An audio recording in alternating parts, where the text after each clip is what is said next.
Hello everyone, welcome back to another lecture on the course Python Fundamentals Building Blocks for Aspiring Developers.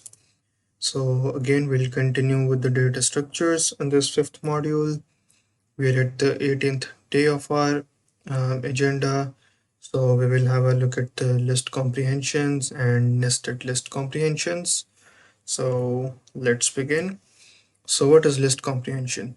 So, they provide list comprehension is kind of a concept or a syntax that allows us to create lists in a concise way. Okay, quickly create lists with data in the list when we are defining that. So the data that we generate in a list can be according to an expression, um, and we can also like kind of extract some data according to an expression from an existing iterable. We can use this comprehensions for dictionaries, sets, tuples, but in this one we will have a look at the list comprehensions. And it also allows us to filter elements based on certain conditions. So this basically provides us with another use case of this. That is to create lists simply and quickly. And the second is to filter an existing list quickly. Okay. So this is the basic syntax. Um, So how we write is that in the square brackets we say expression for item in iterable if condition. So the expression at the is the first thing at the start. If you look at the example at the bottom, expression is x squared, and then for x in range is simply how you write a for loop. So you say for x, which is the item, the variable representing each item. Iterable is a list, tuple, or range. We could also use any other one, dictionary or things like that, with a slightly different modification. But for now, let's stick to this range.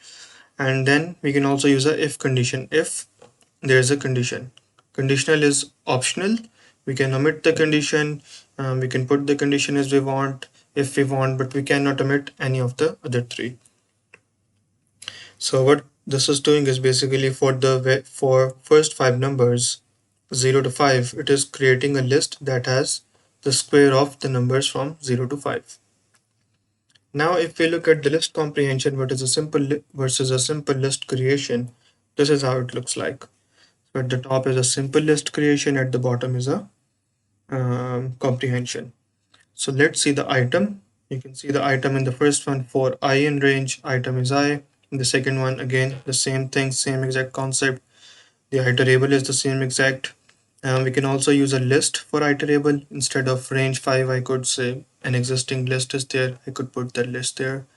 And the expression in the upper one, in the top one, the expression is within the loop, and we are actually appending the value to another existing list, that is an empty list squares. So this is one extra line. But in the bottom one where we are using comprehension, we are just saying, okay, this is the expression. We're not appending it manually. So this is like the difference between these two. Just a difference in syntax, both will perform the same exact thing. Um, Now we can also use nested list comprehensions. So what nested list comprehensions will allow us to do is that it will allow us to do two things for two lists. Okay, so for example, we have a outer list and we have an inner list, but we want to perform an operation or filtering on both of the list, or we want to create a new list based on two values. So that is when you can use this list comprehension. For example, for this one, we are creating values 0, 1, 2, 0, 0, 0, 0, 1, 2, 0, 2, 4 in a list that is I multiply by j. So for the three, four values, like it is kind of a matrix, 3 by 3 matrix, values from 0 to 3, and we're kind of creating the output um, with the multiplication of two numbers between 0 and 3. And if we go down, I will have a look at the advantages of list comprehensions. So why it is that we want to use list comprehension even though it seems complicated? but it is not complicated, that I can assure you. But still, it is a concise syntax. Obviously, in one line we can do the things that we could, like in a simple list that would take us 3 4 lines, we can do it in one simple line. So this makes it like use less code, so it takes up less number of lines in the code, and it is also readable, very easy to read, because everything is just happening in one line, and it's efficient. Like for tasks that we saw, that we said that okay, this is the use case for this one, like filtering or creating a new list, it is much more efficient if we do it using list comprehension rather than using a simple list with a for loop.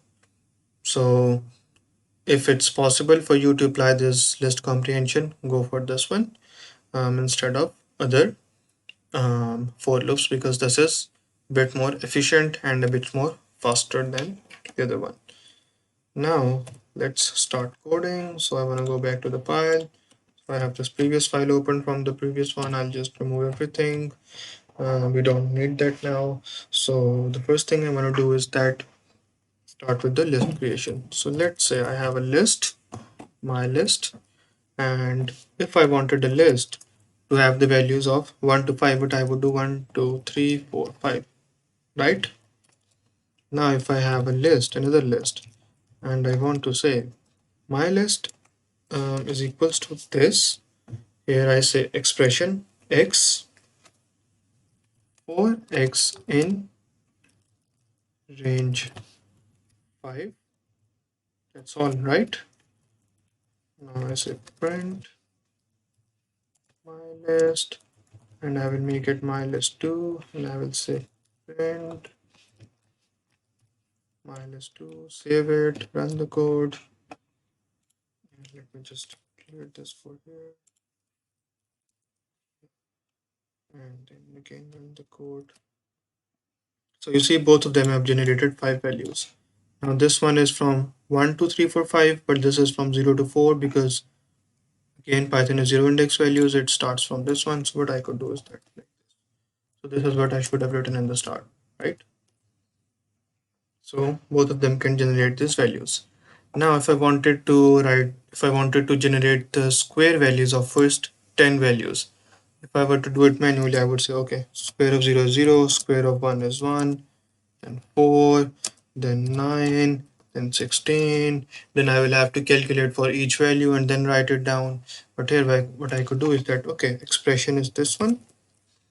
So for x in range 5, for each of the element up till 5, store a square of that one into the list, right? So if I print that one, first one is just simply that list, but for the second one we have this list. We can also increase the range. Let's say 10. The first 10 values, right? Why not? So for the first 10 values, that is for 0 to 9.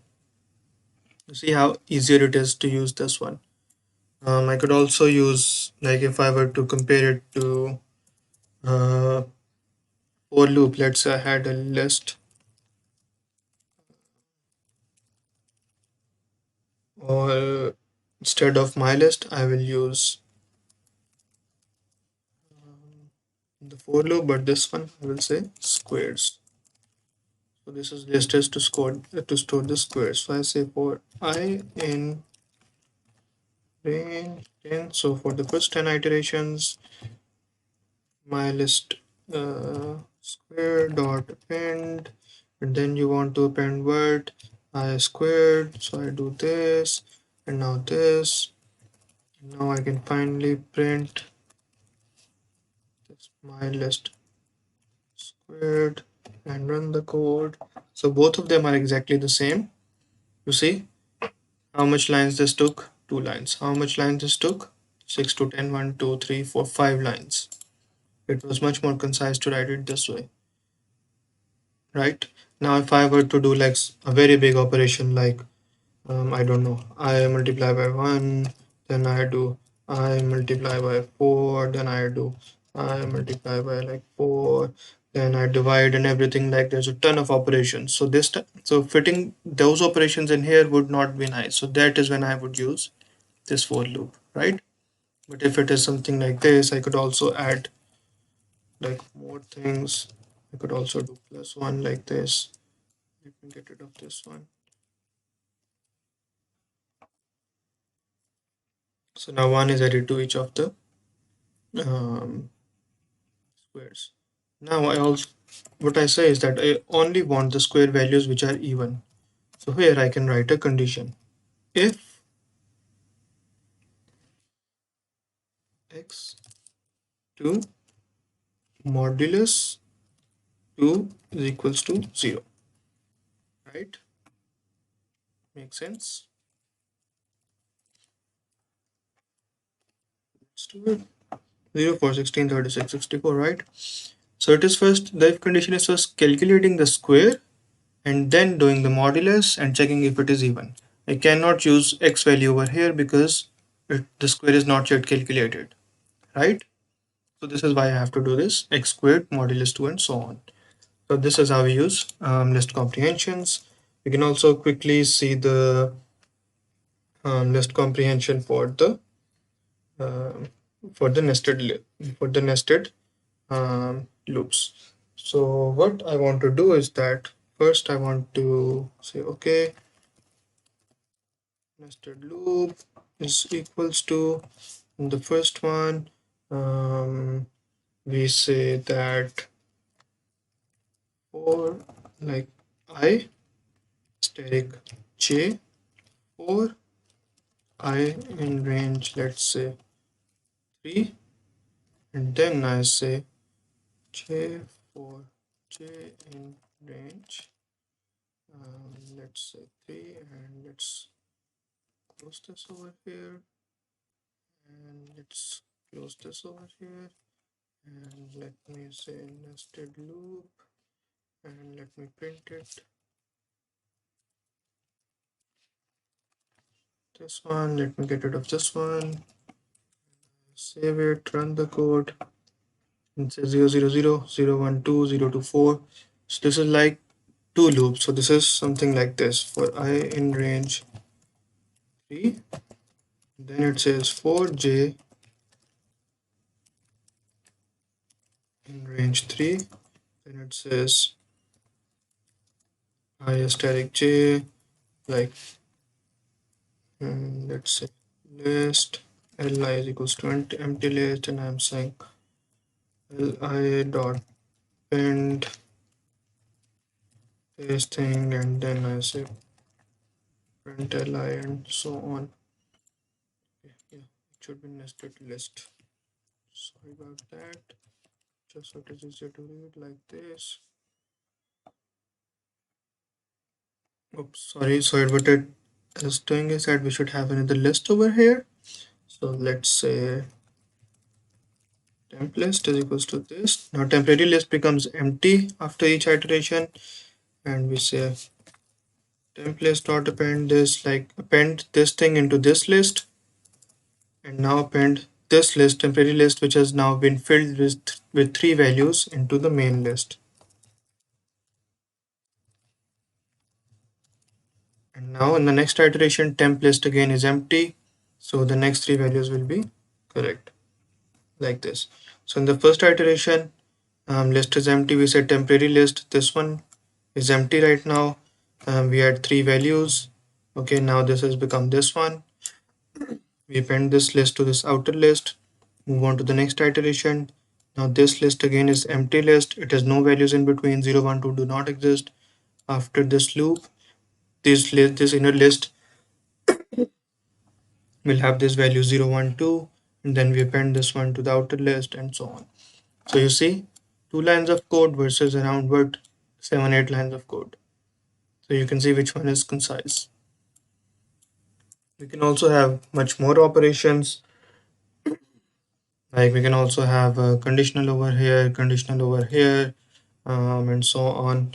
So I could say if I mod 2 is equals to 0, and let me give it a bit more values till 5. This will only do for if the value of I is 0, right? If I is even. And we can also do this if j mod 2 equals to 0, something like that. So you see we only are left with 4 and 8. So what is this? What is happening is that we have the 1, 2 and 3. Sorry, 0, 1, 2, 3 and 4 and 0, 1, 2.